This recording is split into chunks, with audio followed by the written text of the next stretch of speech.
السلام علیکم ورحمۃ اللہ وبرکاتہ نحمدہ ونصلی علی رسولہ الکریم اما بعد فاعوذ باللہ السمیع العلیم من الشیطان الرجیم ربی اشرح لی صدری ویسر لی امری واحلل عقدۃ من لسانی یفقہوا قولی۔ آج کے سبق کا آغاز ہم سورۃ البقرہ کی آیت نمبر 36 یعنی 36 سے کرتے ہیں۔ اعوذ باللہ من الشیطان الرجیم، بسم اللہ الرحمن الرحیم۔ فَأَزَلَّهُمَا الشَّيْطَانُ، پھر ان دونوں کو پھسلایا شیطان نے، انہا اس سے، فَأَخْرَجَهُمَا، پھر ان دونوں کو نکلوا دیا، مِمَّا كَانَ، اس سے جو وہ تھے، فِيهِ اس میں، وَقُلْنَا اهْبِطُوا، اور ہم نے کہا تم اتر جاؤ، بَعْضُكُمْ تمہارے بعض، لِبَعْضٍ بعض کے، عَدُوٌّ دشمن ہیں، وَلَكُمْ اور تمہارے لیے، فِي الْأَرْضِ زمین میں، مستقر ٹھکانہ ہے، ومتاع اور فائدہ ہے، الی حین وقت مقرر تک۔ آخر کار شیطان نے اسی درخت کی ترغیب دے کر آدم حوا دونوں کو ورغلا دیا، اور جس حالت میں وہ تھے انہیں وہاں سے نکلوا کر ہی دم لیا۔ تب ہم نے کہا تم سب یہاں سے اتر جاؤ، کیونکہ تم ایک دوسرے کے دشمن ہو، اور اب تمہیں ایک معین وقت یعنی موت یا قیامت تک زمین میں رہنا اور گزر بسر کرنا ہے۔ شیطان کی حقیقت کیا ہے؟ یہ شیطان دراصل ابلیس ہی تھا جو جنوں کی جنس سے تھا اور آگ سے پیدا ہوا تھا۔ شیطان کی حقیقت یوں سمجھیے کہ فرشتے نور سے پیدا کیے گئے ہیں اور جن آگ سے یا نار سے، اور نور اور نار دونوں کا مادہ ایک ہی ہے، یعنی نور اور روشنی نور میں بھی ہوتی ہے اور نار میں بھی۔ فرق صرف یہ ہے کہ اگر حدت اور تمازت یعنی گرمی کی شدت کم ہو یا بالکل ہی نہ ہو اور روشنی کا عنصر ہی غالب ہو تو یہ نور ہے، اور روشنی کا عنصر کم اور حدت و تمازت کا عنصر غالب ہو تو یہ نار ہے۔ اب جنوں کی ایک قدر مشترک تو فرشتوں سے ملتی ہے، یعنی وہ اپنی شکلیں بدل سکتے ہیں، اور اسی بنا پر ابلیس فرشتوں میں شامل ہو جاتا تھا، اور ایک قدر مشترک انسانوں سے ملتی ہے، یعنی جن اور انسان دونوں مکلف مخلوق ہیں اور صاحب اختیار و ارادہ ہیں۔ اسی بنا پر ابلیس نے تو سجدہ سے انکار کر دیا تھا، لیکن فرشتوں میں سے کوئی بھی ایسا نہیں کر سکتا تھا۔ اب جنوں یا انسانوں میں سے جو کوئی اس قوت اختیار و ارادہ کا غلط استعمال کر کے اللہ کی نافرمانی اور سرکشی پر اتر آئے وہ شیطان ہے۔ گویا شیطان جن بھی ہوتے ہیں اور انسان بھی۔ پھر شیطان کا لفظ ہر بدروح، خبیث اور موذی چیز پر بھی استعمال ہونے لگا۔ سانپ کو اسی وجہ سے جان بھی کہا جاتا ہے۔ البتہ یہ ضرور ہے کہ جو شیطان جنوں سے ہوگا وہ دوسروں کو بدراہ اور گمراہ کرنے کے لحاظ سے انسانی شیطان سے زیادہ وسائل رکھتا ہے۔ جن شیطان اپنی شکلیں بدل کر اندر داخل ہو کر اور وسوسہ ڈال کر بھی دوسروں کو گمراہ کر سکتا ہے، جبکہ انسانی شیطان ان باتوں پر قادر نہیں ہوتا۔ فرشتوں کی مختلف اقسام اور ان کی ذمہ داریاں کیا ہیں؟ فرشتوں اور جنوں کی بہت سی اقسام اور صفات قرآن اور احادیث صحیحہ میں مذکور ہے۔ فرشتوں کی پہلی قسم مقربین فرشتے ہیں، جن میں سے کچھ فرشتے عرش کو اٹھائے ہوئے ہیں، اور وہ 4 ہیں۔ قیامت کے دن جب اللہ تعالیٰ لوگوں کا حساب لینے کے لیے نزول اجلال فرمائیں گے تو اس وقت وہ فرشتے 8 ہوں گے۔ پھر کچھ فرشتے ایسے ہیں جو ہر وقت اللہ تعالیٰ کے عرش کے گرد گھیرا ڈالے رہتے ہیں۔ انہیں مقربین میں سے کچھ فرشتے ایسے ہیں جو بہت سے فرشتوں کے سردار ہیں۔ مثلا فرشتوں کی ایک قسم رسولوں یا پیغمبروں کی ہے۔ ان کے سردار جبریل ہیں، جن کی بہت سی صفات قرآن میں مذکور ہیں۔ وہ بڑے زور آور اور امین ہیں۔ ان کا نام روح الامین اور روح القدس بھی ہے۔ انبیاء علیہم السلام کے دلوں پر یہی جبریل اللہ کا کلام لے کر نازل ہوتے رہے ہیں۔ دوسرے سردار میکائیل یا میکال ہیں جو بادلوں، بارشوں اور برق و رعد وغیرہ پر مامور ہیں۔ تیسرے سردار اسرائیل ہیں جن کا دوسرا نام عزازیل بھی ہے، اور قرآن میں انہیں ملک الموت بھی کہا گیا ہے۔ یہ بھی جان نکالنے والے فرشتوں کی پوری جمعیت کے سردار ہیں، کیونکہ کسی شخص کی جان نکالنے کے لیے ایک نہیں بلکہ کئی فرشتے آتے ہیں۔ ان میں سے ایک سردار اسرافیل ہے جو قیامت کو ہونے والے واقعات اور نفخہ صور اول اور نفخہ صور ثانی اور بعض کے نزدیک نفخہ صور ثالث پر مامور ہیں۔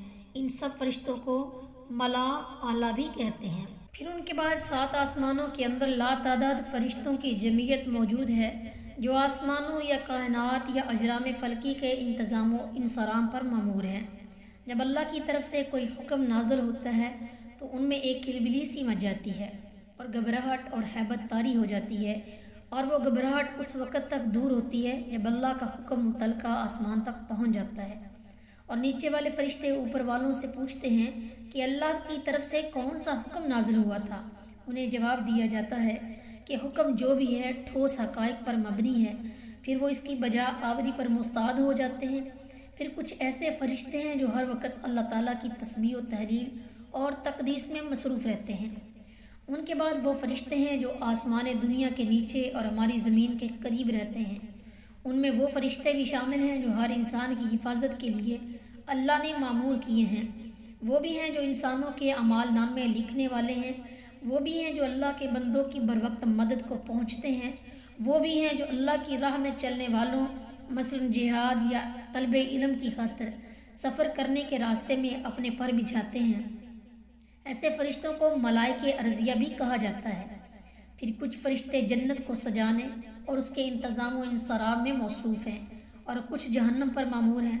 ان کی تعداد 19 ہے، یعنی جہنم میں 19 قسم کے عذاب ہوں گے جن کا انتظام ایک ایک فرشتے کے سپرد ہے۔ ان 19 فرشتوں کے سردار کا نام مالک ہے، اور اس جہنم کے عذاب پر پورے عملے یا محکمے کا نام زبانیہ ہے۔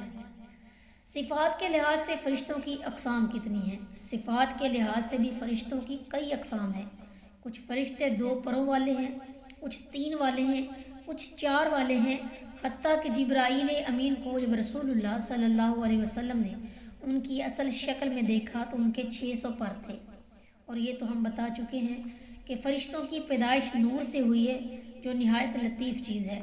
سب سے لطیف تو اللہ تعالیٰ کی ذات ہے، پھر حاملین عرش اور گھیرا ڈالنے والے اور مقربین فرشتے ہیں، پھر ان کے بعد آسمانوں کے فرشتے، پھر ان کے بعد ملکوت ارضیہ کی باری آتی ہے۔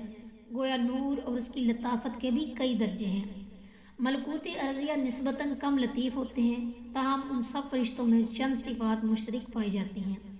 مثلاً سب فرشتوں کی تخلیق نور سے ہوئی ہے، سب فرشتے اللہ کے فرما بردار اور عبادت گزار ہیں، اور ان کی یہ عبادت اضطراری ہے، اختیاری نہیں، یعنی وہ اللہ کی نافرمانی کر ہی نہیں سکتے کیونکہ ان میں شر کا مادہ موجود ہی نہیں۔ نیز یہ سب فرشتے غیر مرئی ہیں، انسانوں کو نظر نہیں آ سکتے، اور یہ سب فرشتے اپنی شکلیں بدل سکتے اور ہر مقام پر پہنچ سکتے ہیں۔ اب جنوں کی اقسام اور ان کی صفات کتنی ہیں؟ جنوں کا قصہ یہ ہے کہ ان کی پیدائش نور کے بجائے نار یا آگ سے ہوئی ہے، جو نور سے بہرحال کم تر لطیف چیز ہے۔ پھر لطافت اور صفات کے لحاظ سے ان کی بھی کئی اقسام ہیں۔ کچھ ایسے ہیں جن ہیں جو آدمیوں کی بستی میں رہتے ہیں، انہیں عامر کہتے ہیں۔ انہی میں سے ایک قسم ہے جو ہر انسان کے ساتھ لگی رہتی ہے اور اسے برے کاموں پر اکساتی اور وسوسے ڈالتی رہتی ہے۔ اسے ہماری زبان میں ہمزاد کہتے ہیں۔ اس قسم کو شیطان کہتے ہیں، جس کے متعلق نبی کریم صلی اللہ علیہ وسلم نے فرمایا کہ شیطان انسان کی رگوں میں خون کی طرح دوڑتا ہے۔ پھر کچھ ایسے جن ہیں جو لڑکوں بالوں کو ستاتے ہیں، اور ان کو اہل عرب ارواح کہتے ہیں۔ ہم بھوت پریت یا اسیب کہتے ہیں، اور جو جنگل میں آواز دیتے ہیں اور چیختے چلاتے ہیں ان کو خاطف کہتے ہیں، اور جو مسافروں کو بھولی ہوئی راہ بتاتے ہیں ان کو رجال الغیب کہتے ہیں، اور کبھی جنگل میں مشل سی دکھائی دیتی ہے ان کو شہابہ کہتے ہیں۔ جن بھی انسان کی طرح مکلف مخلوق ہیں، یعنی ان کی فطرت میں خیر و شر دونوں چیزیں موجود ہیں۔ ان میں کچھ جن صالح اور ایماندار ہیں اور اکثر شریر اور بد کردار ہیں، ان کو شیطان کہتے ہیں، اور جو بہت زیادہ سرکش ہوں ان کو مارد کہتے ہیں، اور جسامت کے لحاظ سے جو بہت عظیم الجثہ اور طاقتور ہوں انہیں عفریت کہتے ہیں۔ جنوں میں لطیف تر وہ جن ہیں جن کی رسائی آسمانی دنیا تک بھی ہو سکتی ہے، اور کثیف وہ ہیں جو زمین پر ہی رہتے ہیں۔ بعض لوگوں کے خیال کے مطابق ابلیس ایک صالح اور عبادت گزار جن تھا جو ملائکہ ارضیہ کے ساتھ گھلا ملا رہتا تھا۔ جب فرشتوں کو سجدہ کا حکم دیا گیا تو آدم علیہ السلام سے رقابت کی بنا پر اس کے شر کی رگ بھڑک اٹھی تھی۔ اس کی انا نے گوارا نہ کیا کہ ایک عرضی مخلوق کی برتری تسلیم کرے، اور یہی انا اور تکبر اسے لے ڈوبا۔ اور چونکہ جنوں میں بھی توالد و تناسب کا سلسلہ جاری ہے، لہٰذا ابلیس کی اور پھر اس کی اولاد کے پہلے دن سے آدم علیہ السلام اور اس کی اولاد سے ٹھن گئی۔ اور چونکہ اس سجدہ آدم کے مقابلہ میں ابلیس نے ایک صالح جن کا کردار ادا نہیں کیا تھا بلکہ شیطان جن کا کیا تھا، لہٰذا قرآن میں ابلیس کو ہی کئی مقامات پر شیطان کہا گیا ہے۔ فرشتوں کے وجود کے منکرین اور ان کی تاویلات۔ فرشتوں اور ابلیس کے متعلق ہمیں یہ لمبی چوڑی تفصیل اس لیے دینا پڑی کہ یہ قصہ آدم اور ابلیس کے ہم کردار ہیں، نیز اس لیے بھی فرشتوں کے وجود پر ایمان لانا ضرور قرآن نہایت ضروری اور ایمان بالغیب کا ایک حصہ ہے۔